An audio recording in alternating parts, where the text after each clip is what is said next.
در ولایت پریموری روسیه پلیس ماموران یک شفاخانه خصوصی را بازداشت کرده است. طبیبان این مرکز به مهاجران درباره نداشتن بیماری‌های سیرتی خطرناک شهادتنامه قلبکی می‌دادند. در این باره ریاست وزارت کارهای داخلی ولایت مذکور خبر داده است.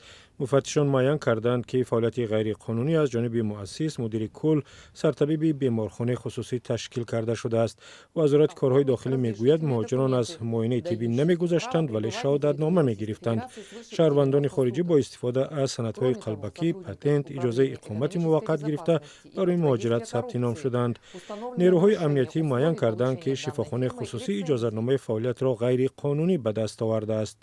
پلیس در اتاق کاری و منزل‌های گمانبار شدگان کافت و کاو انجام داده برای تشکیل مهاجرت غیر قانونی پرونده جنایی باز کرده است.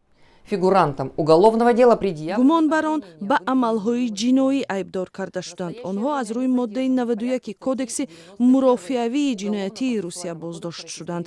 тадобири назорати риояи қонунгузории муҳоҷират идома дорад. همین گونه در ولایت ولگاگراد مفتشان کارمند مرکز تعلیمی را همراه یک ساکن محلی برای به امتحان دادن شهادتنامه دانستن زبان روسی به مهاجران غیر قانونی بازداشت کردند. کمیته تفتیشاتی روسیه میگوید دو گمانبر از هر یک مهاجر برای خدمتشان 3,500 روبل روسی طلب میکردند.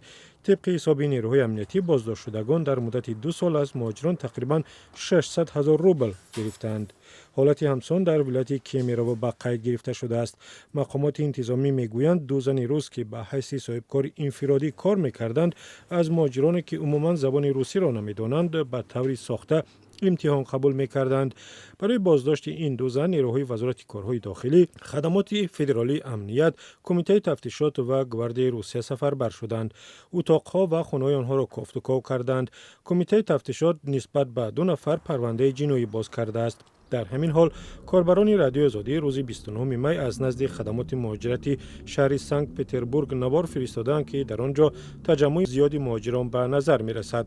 با گفته مؤلفان نوار همه آنها برای سپردن امتحان از زبان روسی نوبت ایستادند. خدمات در یک روز تا 220 نفر را از امتحان می گذرانده است ولی شماره داوطلبان به مراتب بیشتر بوده است.